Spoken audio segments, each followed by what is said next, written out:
प्यारे बच्चों, स्वागत है आपका ऑनलाइन शिक्षण कक्षा में। बच्चों, इससे पहले हमने पढ़ा दंडक वन में राम। तो दंडक वन में किस तरीके से सीता, लक्ष्मण और राम जी ने क्या बिताए, अपने पूरे 10 वर्ष बिताए। ठीक है, इन 10 वर्षों में राम ने क्या करा, कई राक्षस और राक्षसियों का संहार किया। ठीक है, और कई ऋषि मुनियों के यज्ञ की जो एक प्रक्रिया थी उसे उन्होंने सफल बनाया। तो इसी वन में हमने इससे पहले पढ़ा कि किस प्रकार से सूर्पणखा, जो राजा लंकापति रावण की क्या थी, बहन थी। ठीक है, उसने लंकापति राजा को अपनी सारी कथा सुनाई कि किस प्रकार से उसके नाक और कान कटे। तो आज हम पढ़ेंगे सोने का हिरण। ठीक है, राम को कुटी से निकलते देख मायावी हिरण कुलांचे भरने लगा। राम को बहुत छकाया। ठीक है, यानी राम को बहुत थका दिया उसने दौड़ते दौड़ते। झाड़ियों में लुकता छिपता भागता वह राम को कुटी से दूर ले गया। कौन था वो हिरण सोने का? वो था मारीच, यानी कि ताड़का का, जो राक्षसी थी। ठीक है, उसका क्या था, वो पुत्र था मारीच। और लंकापति रावण के साथ मिलकर वो क्या कर रहा था, सीता हरण की वो क्या कर रहा था, एक साजिश वो कर रहे थे। ठीक है, तो मारीच ने सोने के हिरण का रूप धर दिया और लंकापति रावण ने एक साधु का रूप वेश बनाकर सीता हरण का वो एक षड्यंत्र करने लगे दोनों। तो मारीच ने क्या किया, राम को वो दूर ले गया, क्योंकि राम उसे पकड़ना चाहते थे, सोने के हिरण को, सीता के कहने पर। तो उन्होंने क्या किया, लक्ष्मण को कह दिया कि मेरे आने तक तुम अपनी जो माता समान भाभी है सीता, उनकी रक्षा करोगे और बिल्कुल यहाँ से हटोगे नहीं। ठीक है, तो वो जो हिरण मारीच था, वो हिरण का रूप धर के उस राम को अपने पीछे पीछे बड़ा दूर ले गया कुटिया से। जब भी उसे पकड़ने का प्रयास करते, वह भाग कर और दूर चला जाता। हिरण चालाक था, वह इतनी दूर कभी नहीं जाता था कि पहुंच से बाहर लगे। राम के सारे प्रयास विफल हुए, वे हिरण को पकड़ नहीं पाए। उन्होंने उसे जीवित पकड़ने का विचार त्याग दिया। धनुष उठाया और निशाना साधा और एक बाण उस पर छोड़ दिया। बाण लगते ही हिरण गिर पड़ा। धरती पर गिरते ही मारीच अपने असली रूप में आ गया। ठीक है, अब बाण जब उसको लग गया तो उसका जो हिरण का रूप था वो अपने सही और असली रूप में आ गया, यानी वो मारीच बन गया। मारीच ने माया से केवल अपना रूप नहीं बदला था, आवाज़ भी बदल ली थी। ठीक है, अब उसने अपनी आवाज़ भी बदली। अपनी आवाज़ उसने राम जैसी बना ली थी। धरती पर पड़े हुए वह जोर से चिल्लाया, हाँ सीते, हाँ लक्ष्मण। ध्वनि ऐसी थी जैसे बाण राम को ही लगा हो, वह सहायता के लिए पुकार रहे हों। बाण का प्रहार गहरा था।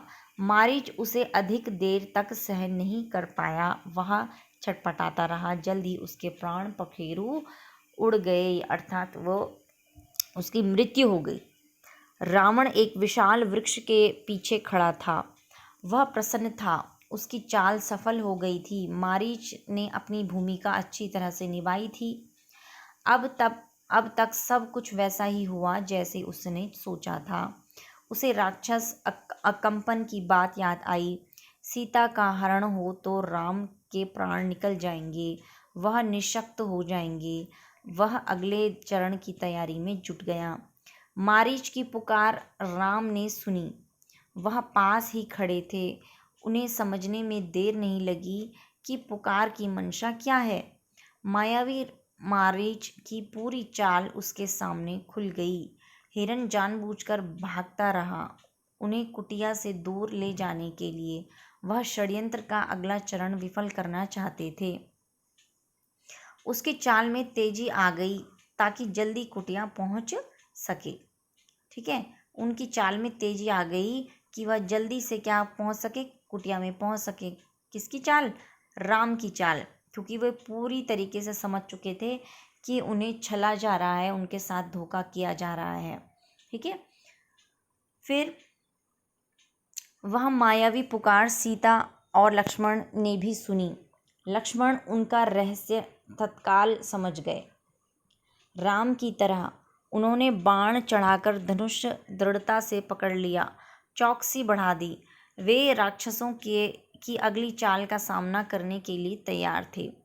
साथ ही राम का आदेश उन्हें याद था, उनके लौटने तक सीता की रक्षा करना। लक्ष्मण की ओर से इसमें चूक की कोई संभावना नहीं थी। सीता वह आवाज़ सुनकर विचलित हो गई, घबरा गई, दौड़कर कुटिया के द्वार पर आई। उन्होंने लक्ष्मण से कहा, तुम जल्दी जाओ, जिस दिशा से आवाज़ आई है उसी ओर तुम्हारे भाई किसी न किसी संकट में फंस गए हैं। उन्होंने सहायता के लिए तुम्हें पुकारा है। उनकी ऐसी कातर आवाज़ मैंने कभी नहीं सुनी। जाओ लक्ष्मण, जल्दी। आप चिंता न करें माते, लक्ष्मण ने सीता को आश्वस्त करते हुए कहा। राम संकट में नहीं है, हो ही नहीं सकते, उनका कोई कुछ नहीं बिगाड़ सकता। हमने जो आवाज़ सुनी है वह बनावटी है, मायावी राक्षसों की चाल है, मुझे कुटिया से दूर ले जाने के लिए। आप निश्चिंत रहे, भाई राम जल्द ही आते होंगे। सीता क्रोध से उबल पड़ी।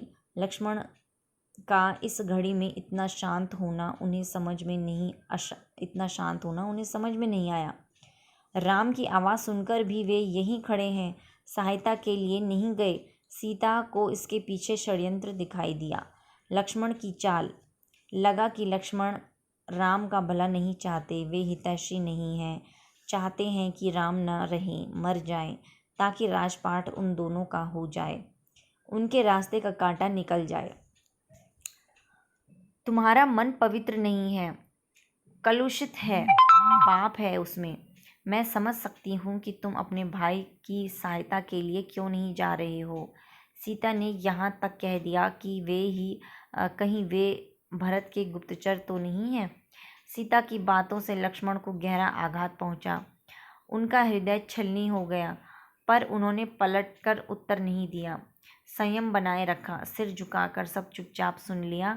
वे सीता की पीड़ा समझ पा रहे थे। केवल इतना बोले, हे देवी, यह राक्षसों का छल है। खर दूषण के मारे जाने के बाद वे बौखला गए हैं, किसी तरह हमसे बदला लेना चाहते हैं। आप उनकी चाल में न आएं, वे कुछ भी कर सकते हैं। मुझ पर विश्वास करें, राम को कुछ नहीं होगा। ठीक है। तो बच्चों, हमने इसमें पढ़ा, सोने का हिरण, इस भाग में हमने पढ़ा कि किस प्रकार से मायावी राक्षस मारीच ने और रावण ने अपना रूप बदलकर राम को छलने का प्रयास करा, लक्ष्मण को छलने का प्रयास करा, किंतु वे दोनों ही जानते थे कि मायावी राक्षस क्या क्या कर सकते हैं। किंतु सीता अपने पति प्रेम को और पति के प्रति जो चिंता उनकी थी उसे नज़रअंदाज नहीं कर पाई और उन्होंने बार बार लक्ष्मण को उनकी सहायता के लिए जाने के लिए कहा। तो अब आगे इसके क्या हुआ वो हम अब अगले भाग में पढ़ेंगे। तब तक के लिए अपना ध्यान रखिए बच्चों। बहुत बहुत धन्यवाद।